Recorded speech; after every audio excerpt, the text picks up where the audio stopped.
Monday Night Raw, the Sacramento go-home show for WrestleMania 42, opened like a political attack ad and closed with CM Punk admitting on live TV that he envies the one and only Roman Reigns. You know, Roman Reigns, the one and only. These are the top 3 moments from Monday Night Raw, the Monday Night Raw before WrestleMania. Welcome to the T-Drop, Strong Brew, No Soft Behavior. Sacramento Golden One Center hosted the final Raw before WrestleMania 42, and WWE did not come to play. I took some notes and boiled it down to these top 3 moments in my belief that actually matter for Saturday and Sunday WrestleMania.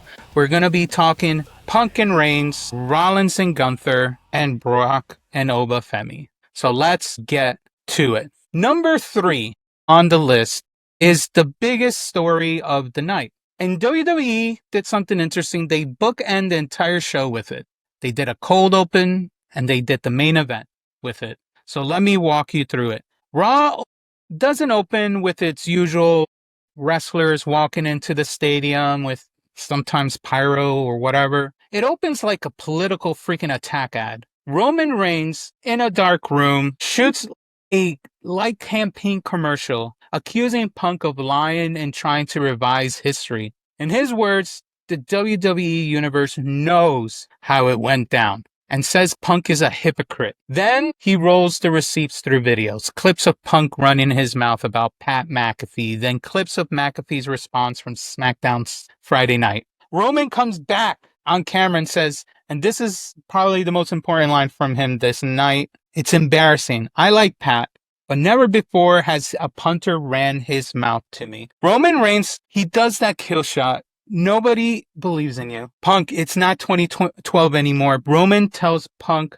to show up in the main event and tell the truth, or he will. The video fade out, and then even before he fades out, he says, "I'm Roman Reigns and I approve this message." Doing a freaking hip shot on, or a reaction to what CM Punk said the week before. Fast forward 3 hours later, Punk walks out after Roman comes out. No music, walks straight to the ring and delivers a promo I honestly didn't see coming. I don't know if you guys did, but I didn't.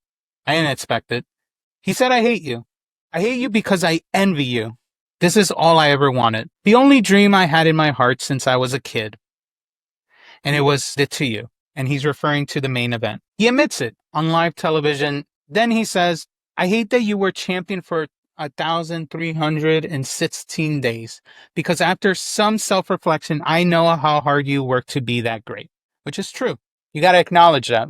Respect and hate in the same breath of that line. And here's where Punk did what he had to do. I didn't expect it. He apologized for involving Sika, Roman Reigns' father, name in vain in the previous weeks. He calls Sika a great man, a great wrestler, a Hall of Famer. He said he loves and respects the old timers, which is true. CM Punk is a lovable man to the old timers. Then Punk pivots and says, I hate that there's more than one royal family in wrestling. I envy the fact that I wasn't born into a dynasty. I was built in the backyards of Chicago. I had to find my own family in the streets and in the locker rooms." And he closes with, "I've got gold on my shoes, gold on my waist, and late Sunday night, I'll have gold above my head." It was a great start. Then Roman takes the mic. He doesn't rush it and says, "That's the truest stuff I've ever heard you say, Punk," until the end. Then he flips it, "I hate you too. I've hated you for a long time, and the main reason is your relationship with the people." Roman says he hopes when he leaves this business, the fans miss him and chant his name for 10 years straight, the way they chanted for Punk. And the close. Sunday's time, your time is up. There's going to be a new champion. We fixed the mess you started. The OTC is back on top, and everybody will. Here's why this segment pretty much cooked. Roman flipped the script. He admitted as a heel the babyface is more loved. Punk flipped the script as well. He said, as the rebel, he just admitted he envies the guy he's supposed to hate.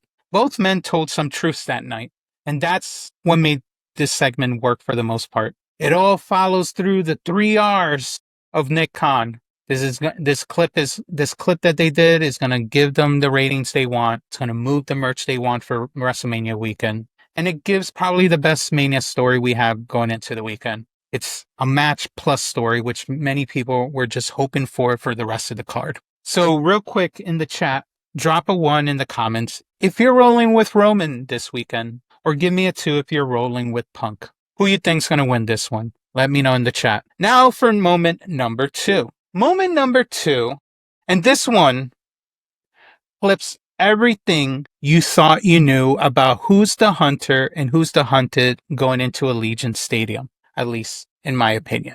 Gunther comes out with his music hits, the ring general walks out, calm, measured, the typical Gunther style that we all love. Same walk he's had for the past 2 years. If anything, his walk is even better because he is the career killer at this point. And before the man can say a single freaking word, Seth Rollins comes out of nowhere and pretty much jumps in. Rollins comes out, he jumps Gunther, knocks him off the apron, drops him on the floor, grabs a mic, and delivers the line for him that night. That was Gunther's receipt, and in 6 nights at WrestleMania, I finish the job. Then Rollins does the same thing that's going to get him killed on Saturday. This match is on Saturday. Yeah. He called Gunther's out. Says it is personal for Gunther, walk down here and tell me why. Gunther yells, storms down the aisle, gets in Rollins' face, nose to nose, bows up on Rollins, and Gunther finally explains. He's solving Paul Heyman's problem because he is pissed off by Rollins, because Rollins keeps saying he's the best wrestler in the world, when Gunther knows that spot belongs to him. Rollins can't even lace Gunther's boots. I mean, to me, I feel that's half truth. Gunther doesn't have a bad match. Rollins has had some bad matches. So, and then they go again. Rollins avoids the powerbomb, which is obviously the finish we've been seeing from Gunther. He kicks Gunther's down, drags him to the steel step, and goes for the curb stomp on the steps. Gunther slides out, escapes through the crowd, and the Sacramento crowd starts singing Seth's song while Rollins stands in the ring screaming after him. Gunther left the building. He did not leave winning, unfortunately, for the night. Here's what they're missing, though. This wasn't Gunther, what we saw in previous week, Gunther hunting Rollins. This was Rollins doing the other way. That tells you how WWE is probably going to position the match going into tonight. Gunther is the monster retirer. Is that a word, retirer? He's the one that retires people. He's the monster that retires, that you have to chase. Rollins the predator that Gunther can't shake off at this time. It's become personal, at least to see who's the best of the best. Basically going to give you the same energy as Rollins versus Cody, WrestleMania 38 at this point. No story in that match. It was just good wrestling. And that's what I expect from this match. Honestly, this was a little bonus for us. We got a little story going into the match. But this is a purely who can out wrestle the other type of match. And I'm probably more excited about this match than any match of night 1 at this point. It's going to be a good match. 2 credible champions. It might be match of the night. So let me know what you guys think. Give me a 1 if you think this is going to be the best match of the card for night 1, or you think it won't. You can put a 2 if you don't believe. Now, number 1, because this is ironically going to be on the ESPN closing of the second WrestleMania night. And Raw, to prepare you for that, didn't just give you 1 contract signing for this, because they had to make up from the chaos that happened the week before. They instead gave you 2 points of the night for signing, and both moments hit a little differently. Now, they basically had to separate the signing because of what happened, the chaos that happened when they try to have both of them sign at the same night. Paul Levesque and Adam Pearce opens up Raw after the Roman segment. They're both in the ring. Pearce is holding the contract that no one signed the week before, announces that Brock and Oba will sign separately tonight.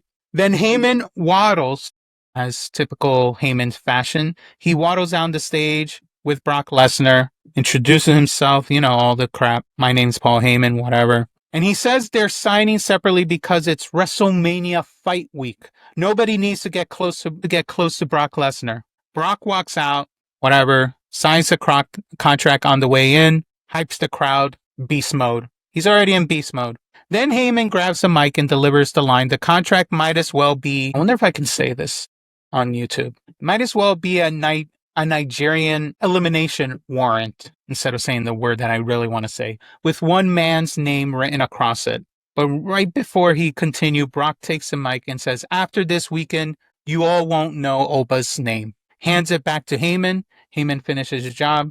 There will be a winner and there will be a loser on Sunday. The loser's name is Oba Femi. Goes into the balls deep promo Candace, calls Brock the greatest combat athlete in the world, and walks out. And that's seen, at least for the first part. But W wasn't done because now eventually Oba Femi is walking in. And what he did next probably could change the prediction for many. Maybe not. We'll see. Levesque and Mr.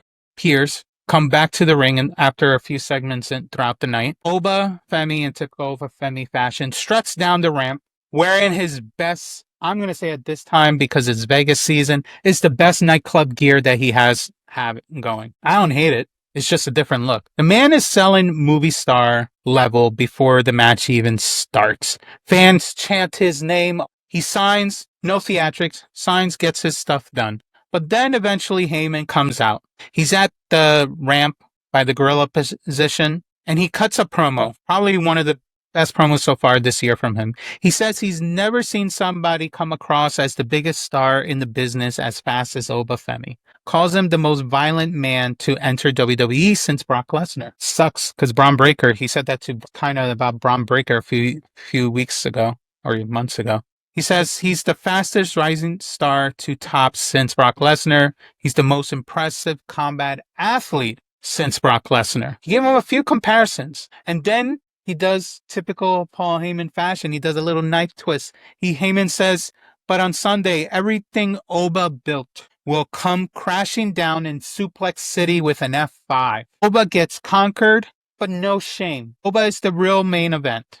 Oba is in the real main event. And when he needs to rebuild, Paul Heyman's door is always open. Let that sink in because Heyman just offered Oba Femi a job on national TV, telling him he's gonna lose on Sunday, but he has a job after with him. Oba grabs the mic and says he liked to beat Paul's pillar to post. Said physical pain and scars heal. Fans start chanting to beat his ass. Beat his ass. You'll probably see the replay and they omit that because they have to clean up the video. Sacramento knew. Then Oba locks in. If I beat you up, Paul, the pain heals. If I beat Brock, your emotional pain lasts forever. The only door I need open is the door to WrestleMania. You and Brock issued that open challenge. Brock has 25 years saying he can be beat. I got 4 weeks saying I can. Then the line that made me sit in my chair at that point was, Paul's been a good mouthpiece, but never an honest one. If Paul was honest, he would have said that his client is scared of Oba Femi. I am the mountain Brock can't conquer. I will slay the beast because I am the one, and I've always been the one. Fans chant for Oba once again. Then Triple H shakes his hand, Heyman is gone, and that's the end of the segment. Here's what WWE just did. They gave Oba Femi a lost speech from Heyman and a win condition promo in the same night. They protected both outcomes. Brock goes over, Heyman told you why. Oba goes over, Oba told you why. Probably the most balanced build for a match. ESPN will get this, so a pleasure for everyone to see. So here's where I land on this Go Home Raw. Punk and Reigns gave us the story. Rollins, Gunther gave us the fight. Brock Oba gave us the spectacle that's leading to Sunday night opener. WWE did their job with 3 distinct matches. We had 3 stakes, 3 reasons to watch Saturday and Sunday. One of them is going to be for free for most of the people. So we will see. We will talk about the calls later on who will win what, or at least what I think is going to be after all these promos these weeks. So that's the tea for Monday Night Raw. Let me know in the comment what was your top moments from Raw this week, and who are you rolling with for Saturday and Sunday. Thanks for watching. If the tea hit right, hit the like button and subscribe, and I will see you on the next one.